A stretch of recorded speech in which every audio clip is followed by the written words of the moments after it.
नमस्ते, मेरे YouTube channel पर आपका स्वागत है। आज अपने घर के जो सबसे पसंदीदा मेरा हिस्सा है वहाँ पर हूँ।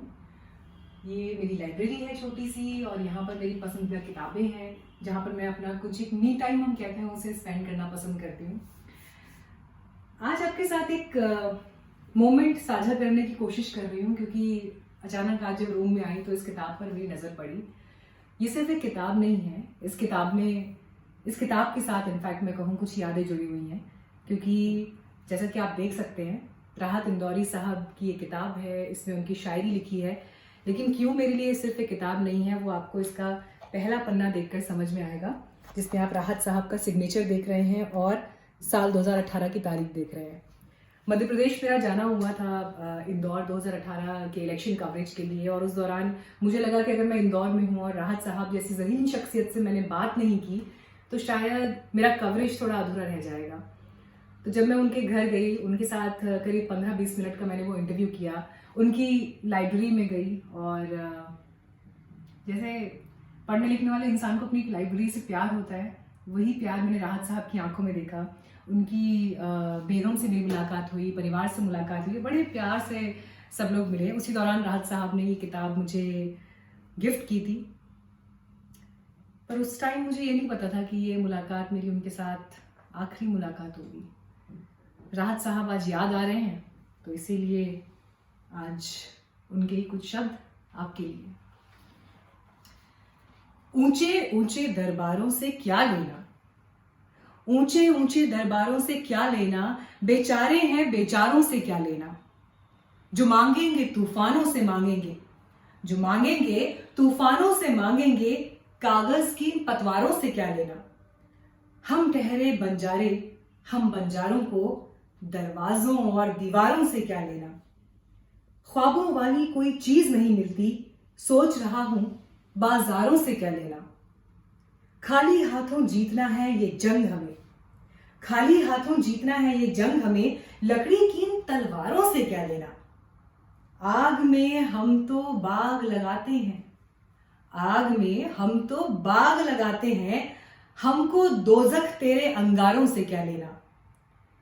चारागरी का दावा करते फिरते हैं, चारागरी का दावा करते फिरते हैं, बस्ती के इन बीमारों से क्या लेना। साथ हमारे कई सुनहरी सदियां हैं, साथ हमारे कई सुनहरी सदियां हैं, हमें सनीचर इतवारों से क्या लेना। राहत साहब ही कह सकते हैं ये बात। साथ हमारे कई सुनहरी सदियां हैं, हमें सनीचर इतवारों से क्या लेना। वीकेंड को लेकर कभी कोई शिकायतें आपको रही हो तो मुझे लगता है शेर आपको याद आएगा। साथ हमारे कई सुनहरी सदियां हैं, हमें सनीचर इतवारों से क्या लेना। अपना मालिक अपना खालिक अफजल है, अपना मालिक अपना खालिक अफजल है, आती जाती सरकारों से क्या लेना। पांव पसारो सारी धरती अपनी है, पांव पसारो सारी धरती अपनी है, यार इजाजत मक्कारों से क्या लेना। मैं आज राज साहब को सच में बहुत मिस कर रही हूँ, क्योंकि कई मुशायरे उनके अटेंड किए हैं साहित्य आज तक के कार्यक्रमों में, और उस दौरान जब भी उनसे मुलाकात होती थी बड़े प्यार से मिलते थे, बड़े अदब से मिलते थे। सम्मान ऐसा नहीं कि आप सिर्फ अपने से बड़ों को देते हैं, छोटों को कैसे सम्मान दिया जाता है ये कोई राहत साहब से सीखे। तो आज जब ये किताब मेरे हाथ में है, मैं राहत साहब की छुअन को इस किताब में महसूस कर सकती हूँ। इनफैक्ट बहुत सारे लोगों ने उनके लिए इस किताब में कुछ कुछ उनके बारे में लिखा है। किताब का नाम है दो कदम और सही। हालांकि कई फिल्मी गीत भी उनके हैं, कई और किताबें भी हैं, लेकिन मेरे लिए ये किताब बहुत स्पेशल है। चलो 2 लाइन और सुना देती हूँ आपको। रोज तारों को नुमाइश में खलल पड़ता है, रोज तारों को नुमाइश में खलल पड़ता है, चांद पागल है अंधेरे में निकल पड़ता है। उसकी याद आई है, उसकी याद आई है, सांसों जरा आहिस्ता चलो, उसकी याद आई है, सांसों जरा आहिस्ता चलो, धड़कनों से भी इबादत में खलल पड़ता है। राज साहब, मुरारी बापू ने राज साहब के लिए क्या लिखा है, 2 लाइंस ये भी हैं। रा से राम है, रा से राहत है, राम वही है जो राहत है, जो आहत करता है वो रावण होता है, राहत साहब की शायरी में राहत है। मैं उनके अंदाज को सलाम करता हूँ।